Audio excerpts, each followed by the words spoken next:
Today we'll be discussing the Democratic Party's um, best case scenario in the 2026 midterm Senate elections.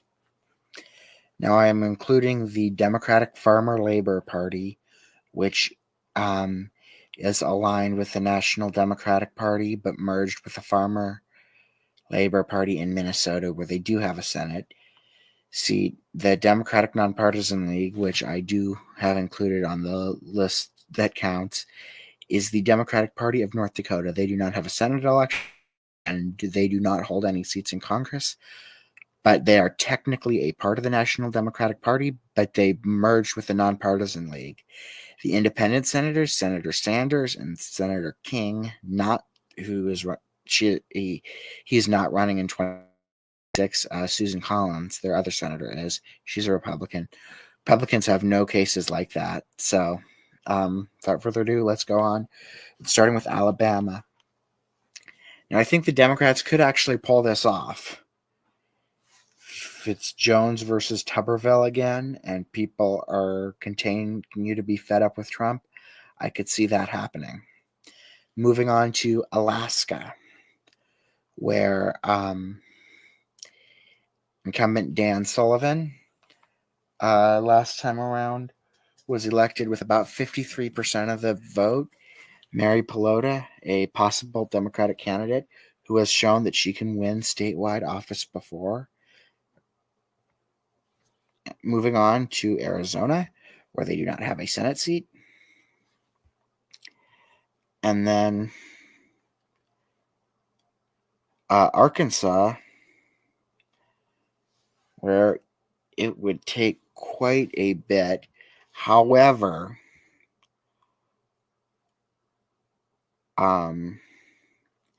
if Blanche Lincoln does end up running again for the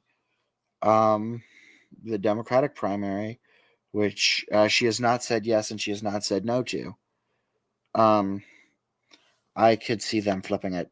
California doesn't have a seat. From there, Colorado, Hickenlooper, if he holds his seat. Connecticut does not have an election.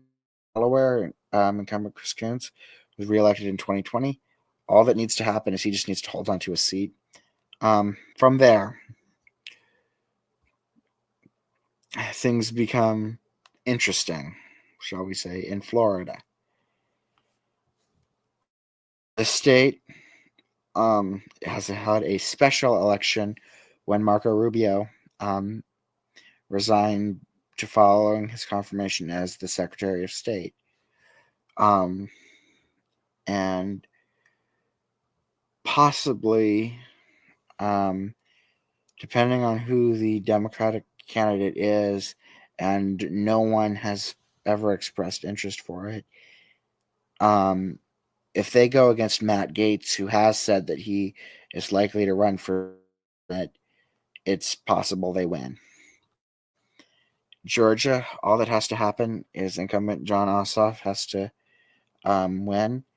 He would actually very likely beat potential candidate Marjorie Taylor Greene and Betty Carter. Hawaii does not have one. Idaho. This is the first one that I do not see them having a chance in. Incumbent Jim Risch is super popular there, despite being 82 at the time of the election. 83.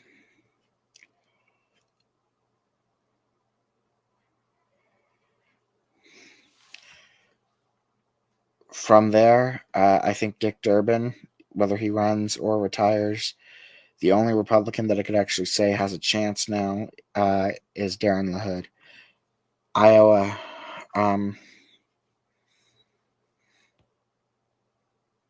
I believe that it is very likely the Republicans hold on to this seat.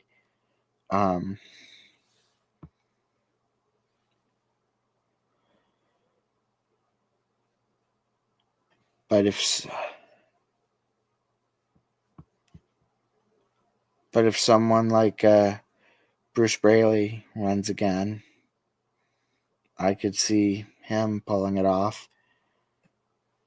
As could I see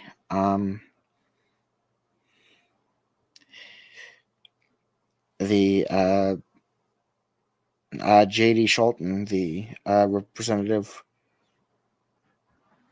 state representative from Iowa's 1st District and nominee for Iowa's 4th Congressional District. I could see them pulling it off.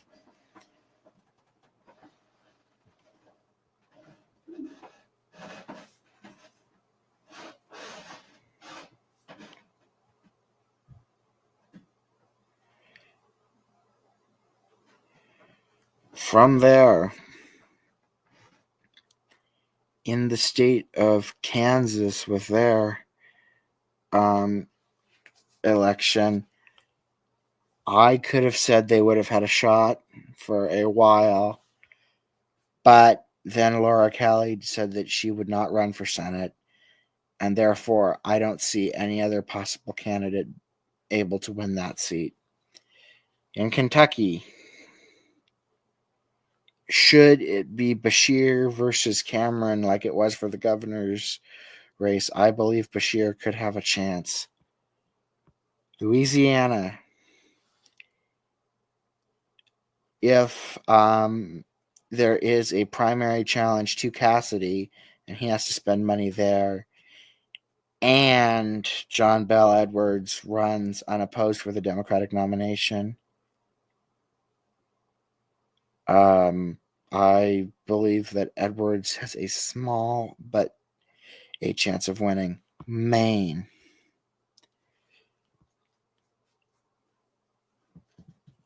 Both of their representatives have said that they would run, as did Governor Janet Mills, and they're actually leading in the polls against Susan Collins.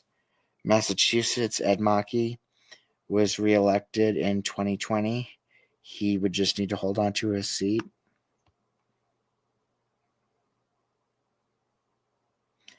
Maryland does not have a Senate race.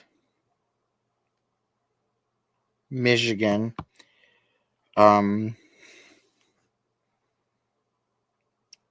there is a good chance that they just hold on to this seat.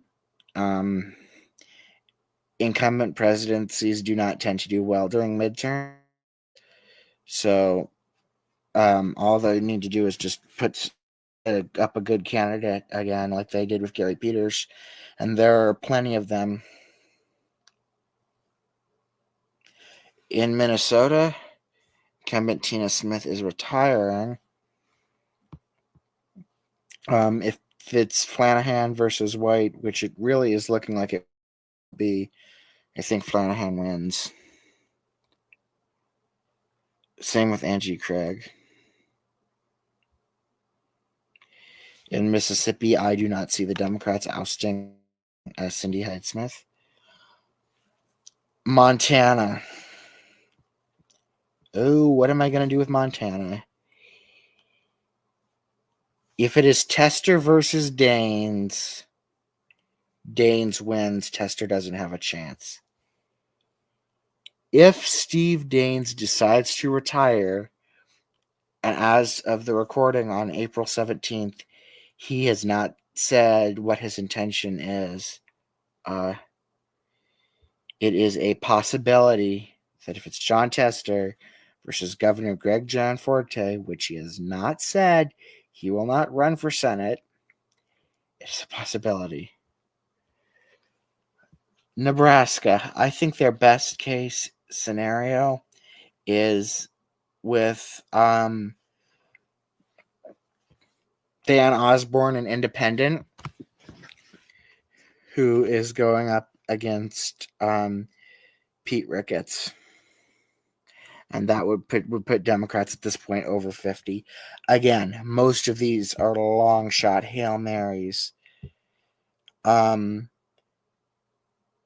For New Hampshire, I think Chris Pappas would beat Chris Sununu in this case, except the fact that Sununu said he would not run, but There's talk that he's going to change his mind, which I think is very likely. I think he will, in the end up running.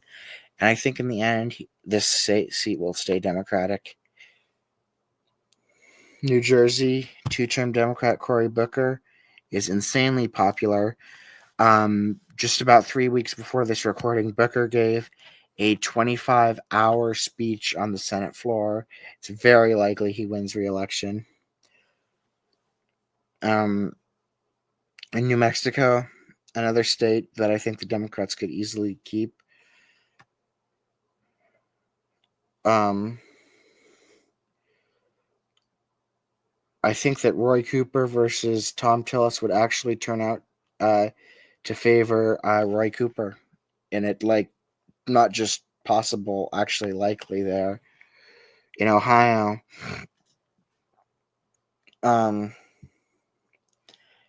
I believe that both Tim Ryan and Sherrod Brown would have a chance of beating John Husted.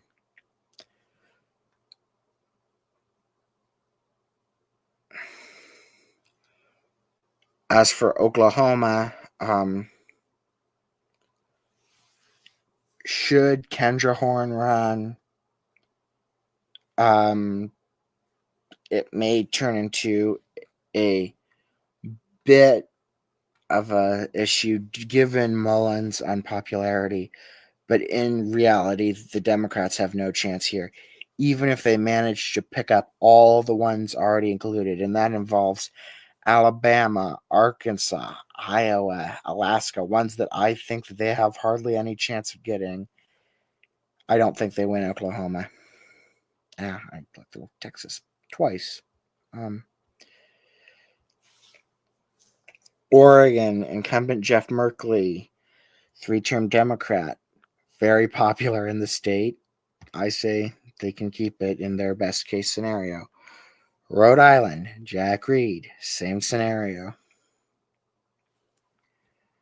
South Carolina would be interesting, as there is talk of comedian Stephen Colbert and DNC chair Jamie Harrison running.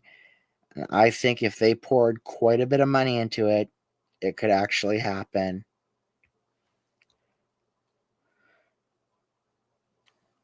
South Dakota, on the other hand, there's no one that I could think about that they could actually run and have a chance at winning. Tennessee is the same scenario. There is no one, maybe Steve Cohen, but in practice, no. Texas, it's Colin Allred versus John Cornyn. I think Cornyn likely wins, but it wouldn't shock me if Allred actually picks up this seat, and that would give Democrats a supermajority at this point. Virginia, ultra popular Mark Warner, he could do it.